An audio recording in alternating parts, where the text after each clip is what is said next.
What's up YouTube, and welcome to my pickups video for the month of May 2022. I was able to do a little bit of travel this month. I visited a video game convention that I went to for the first time last year in Bloomington, Normal, Illinois, which is about 3 hours away from where I'm based. Pretty good con. It was much bigger this year, I think just due to, people getting out more, things like that. It had definitely grown. They added an extra room behind the back of the main room to house the in-house arcade, so definitely looks like the con is very healthy and has now taken over as the biggest con in Illinois, even surpassing what is available in Chicago, which is kind of interesting. Really felt like there was a lot of people there from different cities in the Midwest, not necessarily people just from Bloomington, so it was kind of an interesting mix of vendors and participants that were there. So I got a few things there, mostly manuals, so you'll see those at the end of the video, and then a couple games, but not really a whole lot. Did more looking this year than buying, obviously with the state of prices, but it was good people watching if nothing else, and had some good conversations with friends. So that said, let's go ahead and get started with the pickups for the month. I'm actually going to start off with PS4 games. I had a pretty good month for PS4 finds this month. One thing I'm noticing is there's some trickle of new releases that are coming out. You're going to see a couple new games, and then some of the earlier releases that I waited on or just passed on are now dropping in price to the point where I might as well just go ahead and get them. So let's talk new releases first. This one I just got this past weekend, and that is Pac-Man Museum Plus. This is actually a new compilation that just released in the last week, and I found out about this because Taito's Japanese YouTube channel that has a mascot of Bublin walking around visited Namco's headquarters, and they had a Bublin/Pac-Man crossover video that was really funny. But primarily the Namco people were there to talk about this release. So I got a little education from behind the scenes with the Japanese industry and said, you know what, this is a $20 release, I might as well just go ahead and get it. Obviously, Namco has repackaged many of these games many, many times, but this is kind of the first time that some of these have been put together on one compilation, and you do get a pretty good mix of games. I'll show you the game list there. I don't know how well that'll focus, but you can kind of see on the corner here the 14 games that are included. I did spend quite a while playing this. One thing you will notice that is missing is there are no Ms. Pac-Man games whatsoever in this compilation, and it is primarily due, I think, to the ongoing dispute that Namco has with AtGames about who actually owns the rights to Ms. Pac-Man. So they have gone so far to even edit some of the games in the compilation that make references to Ms. Pac-Man by calling her Pac-Wife. So it's very interesting, the state of how lawsuits can change games that you've known a certain way for so long. But overall, if you like Pac-Man and all the various spin-offs for console and arcade, this is worth checking out. Probably the most interesting to me was Pac-and-Pal. It is a very failed arcade release from like 1983, and we never got it, I don't even think, in the US, because it just did very poorly in Japan, or if it did come out in the US, very limited run. I had only played it in an arcade once, and barely even remembered it, so it was interesting to go back and play it. I can see why it failed. It really does a lot of things wrong and confusing. It's not a very easy pick-up-and-play Pac-Man game at all, but definitely an interesting piece of the history. It also has some other interesting stuff like Pac-Man Arrangement, the 1996 arcade game that is very flashy for a classic take on Pac-Man. And then even some new spin-off games like Pac-Motos. Motos is a great, obscure Namco arcade game from the mid-'80s. And basically they have gone in with a fresh coat of paint and added Pac-Man characters to a game that never had them in the first place. So definitely some experimentation that took place in this compilation, and pretty interesting. A lot of trophies to earn too, and you can also customize the look of your arcade. The one last thing I'll say about it is they left a lot of the Japanese-ness of the compilation intact, so much so that there is a lot of things that are just like translated with just text on the screen. I can't think of the word for that, without actually changing the language itself. So kind of interesting in how they picked like the Japanese version for some of the home games, and then they just had to put the translation on the screen for you to play along that way. So well worth picking up for 20 bucks. That's really all I have to say about that. But thought you'd like to hear a little bit of my take on that one as a new release. The other new release I got this month, this one I pre-ordered a few months ago and it arrived finally. This is the next entry of the Toaplan Arcade Garage. This is an import, and it's compiling all of the classic Toaplan arcade shooters over a long series of compilations that M2 is creating. This one really focuses on Sky Shark, and then one of my favorites is Fire Shark. Then if you use the download code that's included, you also get the unrelated platformer game by Toaplan, Wardner, or Pyros as it's known in the West. So interesting that you get kind of a odd mix of shooters and then a platformer in this collection. Really very similar to the other games in the series as far as how M2 did the compilation. They give you a ton of options and difficulty settings and things like that to mess with. It does also have home versions of several of these games, so you get like the NES version of Sky Shark included, you get the Mega Drive or Genesis version of Fire Shark, and then what's strange is the Wardner home version isn't the Genesis version that we know from the US, it is actually the Famicom Disk System version, which I didn't even know the game came out on that system, so kind of an interesting way to include that. I guess my biggest disappointment with this is I was really hyped for this one because I love Fire Shark on the Genesis, and I'd probably never actually played the arcade version of Fire Shark before, and it is really, really difficult. Much more so than the Genesis version. So, kind of dampened my enthusiasm to finally get to play the true arcade game, and then see just how really difficult it is. And then there is another mode, which is like Mega Easy Mode, which is obviously too easy to play, but I did get to experience more of the game that way, kind of learn it through that, and then maybe I'll go back and be better at the actual title. So, looking forward to more of these. I'm hoping that they'll move on to like the Truxton games next, or Outzone and its sequel Fixate. Both of those would be great compilations to see. But who knows? I don't really know what the timeline is for these, and I'm also hoping they'll keep going with them, knowing the PS4 days are probably a little bit numbered at this point. But even if they move these to the PS5, I'm sure I'll keep buying them because they're pretty exciting to get. A couple older releases I got for the PS4 this month. These were both used. Was Odin Sphere, and I can't pronounce the subtitle on this one.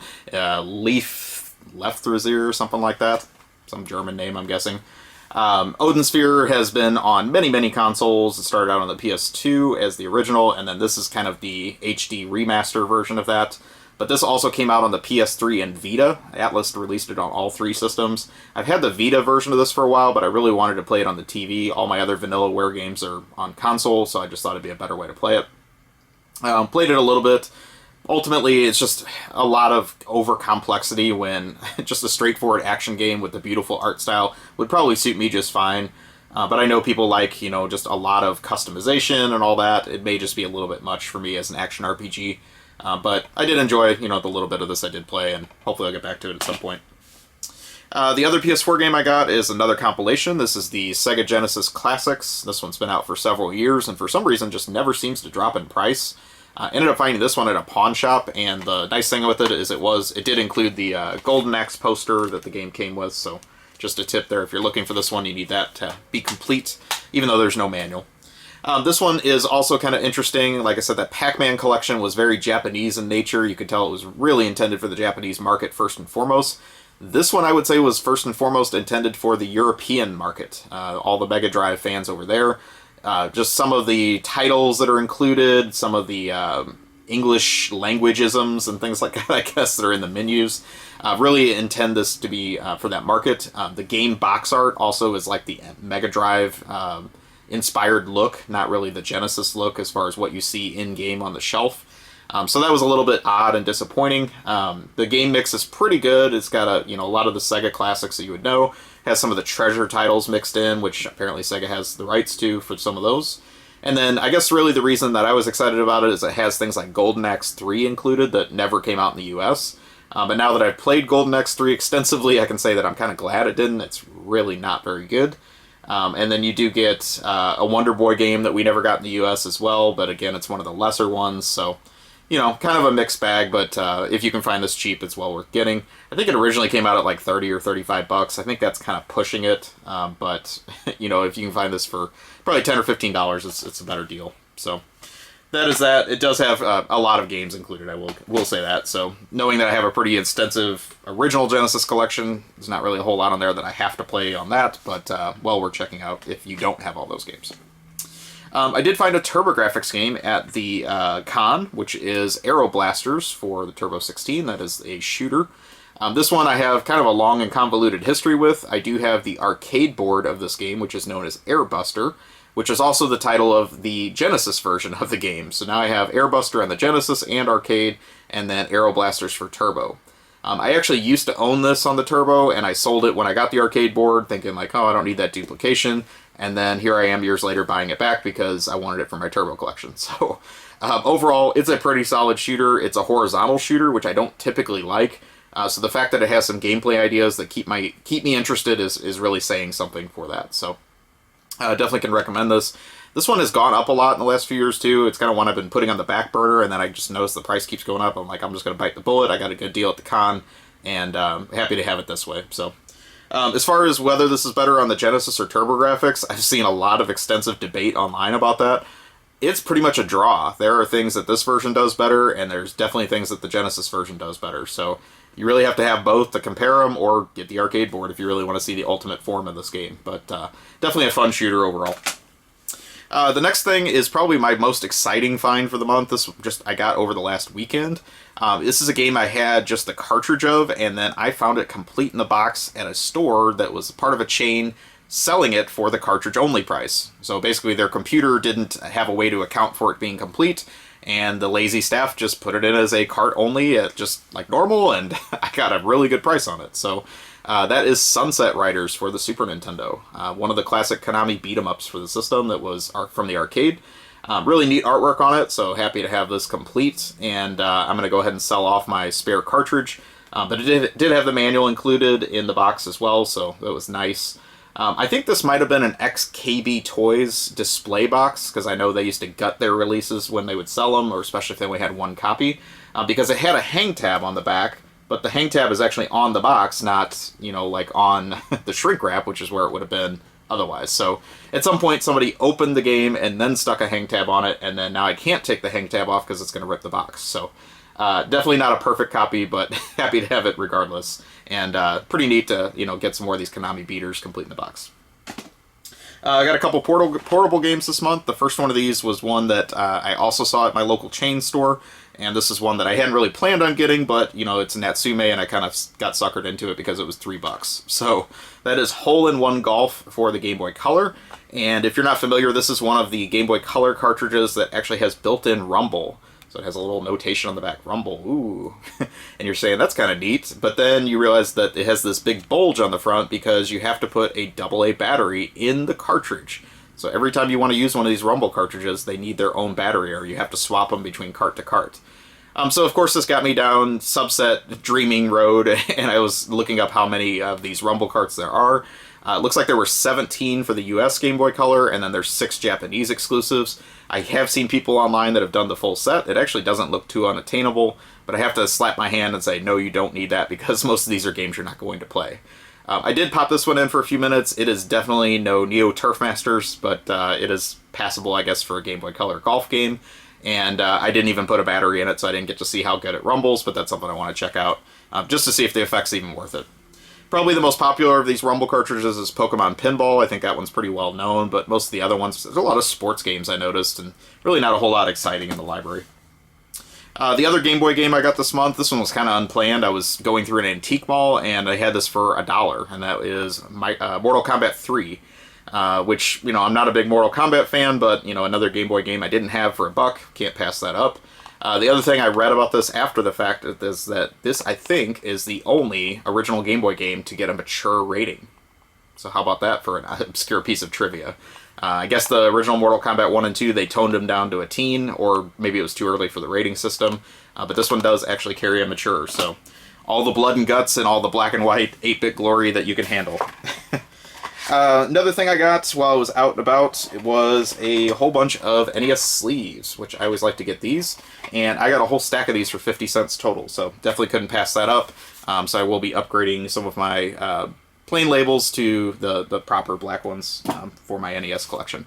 Eventually I'd like to have enough sleeves to cover my whole set. I'm probably a few hundred away from that, so nice to find those when I can, but definitely not something I get every day. So like I said, manuals. I got a lot of manuals at the con, and that's mostly what you're going to see here. The first one of these was for a Game Boy game I really like. This is Bubble Ghost.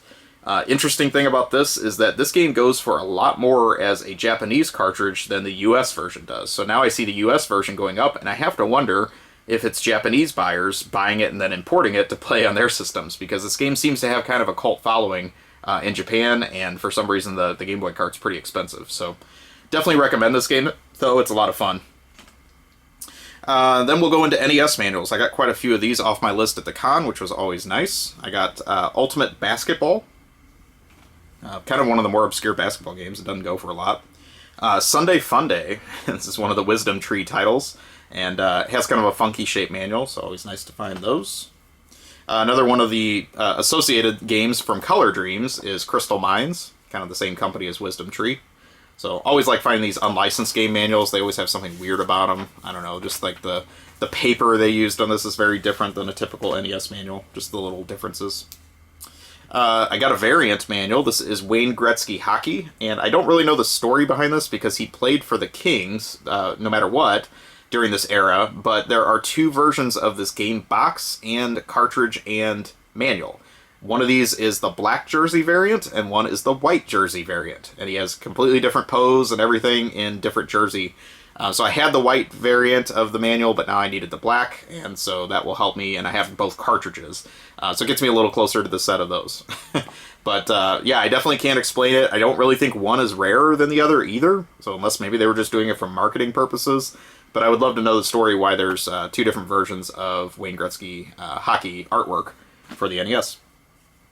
Another sports game I got the manual for is Golf Power with Greg Norman. Sounds so exciting. Culture Brain manual here, Kung Fu Heroes. This one isn't as convoluted as some of their manuals. Some of them, they really have a lot of text in them and some really odd translations and things like that. This one was kind of boring by comparison, but nice to have it anyway. We have Dash Galaxy and the Alien Asylum. Nothing too exciting there. Tecmo Baseball, another sports game. This one I've passed on a ton of times. I finally got a decent price on it. It seems like it's very common, yet everyone wants a lot for it, and I don't know why. But that's Faxanadu, kind of an action RPG, but it's an okay game, but just, again, that manual is very common, and every time I see it, it's like way overpriced.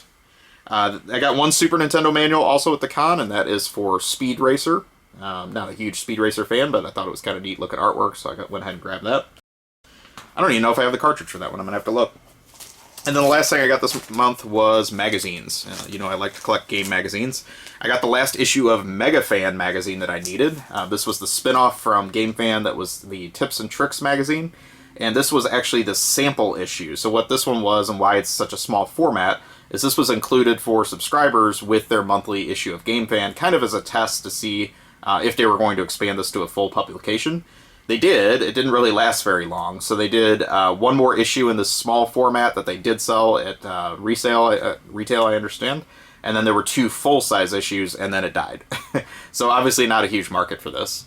But they were covering like at least one arcade game per issue, which was kind of neat. So Killer Instinct 2 being the arcade game in this one. And then you have kind of a nice mix between Super Nintendo, Saturn, and PS1 games for the other releases on here. The other thing cool is on the back, it has a preview cover for an issue that never existed. So kind of would have been neat to see the games in that one included, but ultimately this one never came to be. This one was very overpriced for what it is. I mean, it's incredibly thin. It's not even really a full magazine. But I really just wanted it off my list because this one's been bugging me for a while. So it gets me a little closer to my full Game Fan set that I'm really one true issue away. And then I also found out this month that there was a Game Fan Sports Network magazine that lasted 2 issues. And now I have to chase those down because I had no idea that they even existed. So it never ends. It's like a very difficult set to complete, and I just keep finding more twists and turns. The last thing I got was also from the con. This was an issue of PSM Magazine with Spider-Man on the cover. I kind of grabbed it just because it was cheap, and I thought it was for the PS1 era Spider-Man game, so I'm kind of like PS1 era stuff. Actually, it's for the PS2, the movie Spider-Man game, so once I started getting into the magazine and reading it, I was like, oh, this is actually a little bit later than what I thought it was. But no big deal, it was cheap at the con, so happy to have it either way. That about does it. Hopefully you enjoyed the conversation about some of the finds this month. Please take a moment, like, comment, subscribe, and let me know what you think. And I will talk to you soon. Have a great day or night, wherever you are.